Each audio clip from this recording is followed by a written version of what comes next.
the founder and CEO of Ellume. Meg.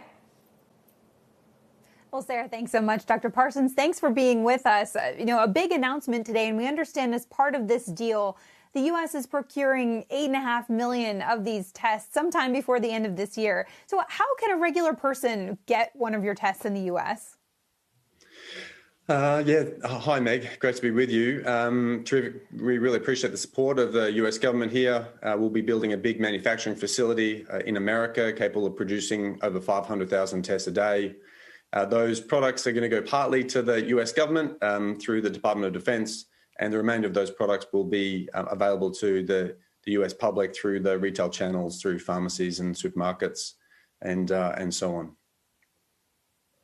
I see. And so what I understand from the announcement today is that essentially the U.S. will be getting about 100,000 tests per month between February and July. Are those tests being controlled by the U.S. government under this deal with you? And then it would be as you get the U.S. manufacturing capacity on board that regular folks could buy the tests?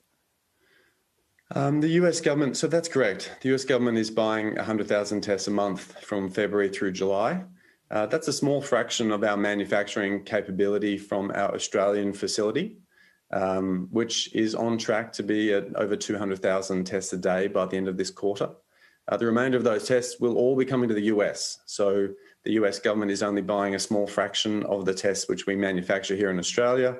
And then as we get the US facility on stream in the second half of this year, we'll be looking to supply the remainder of that 8.5 million or 7.9 million to the US government.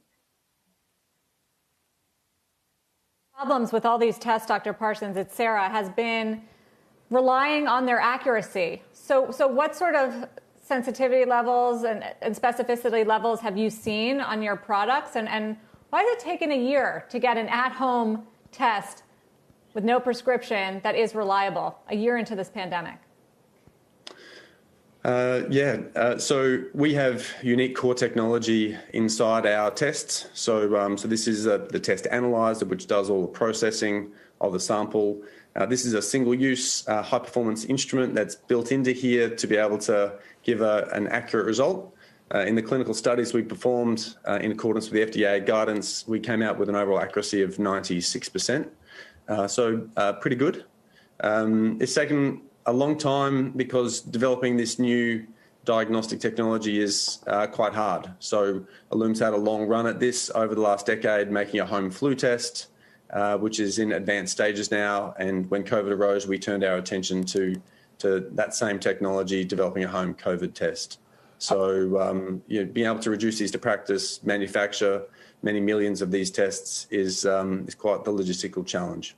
Why now for this big rollout here in the US? Did it have to get a big government purchase for you to start sort of shipping meaningfully over here or start trying to build production over here?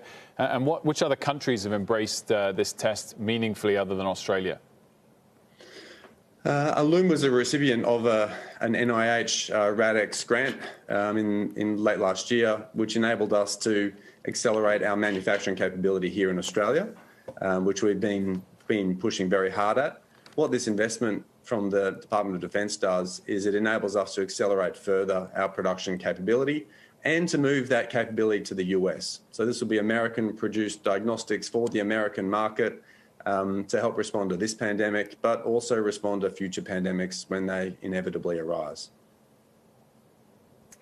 Dr. Parsons, it's Meg Terrell again. So I understand the cost is about $30 a test. The government, in talking about it today, was saying they hoped as the manufacturing ramps, that cost could come down.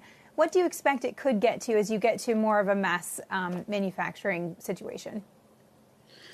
Yeah, we fully are aware of and are aligned with the Biden administration's efforts to make testing more accessible and available.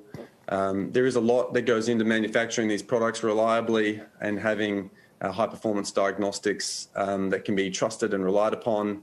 We'll be looking to use that efficiency of scale as it comes online to have downward pressure on that price point. I can't make any assurances of what that final price will be. Suffice to say that we fully understand that accessibility to testing and equitable access is an important thing, and we'll be doing what we can to facilitate that. Dr. Parsons, thank you for joining us on the news today. Sean Parsons and our own Meg Terrell. Shepard Smith here. Thanks for watching CNBC on YouTube.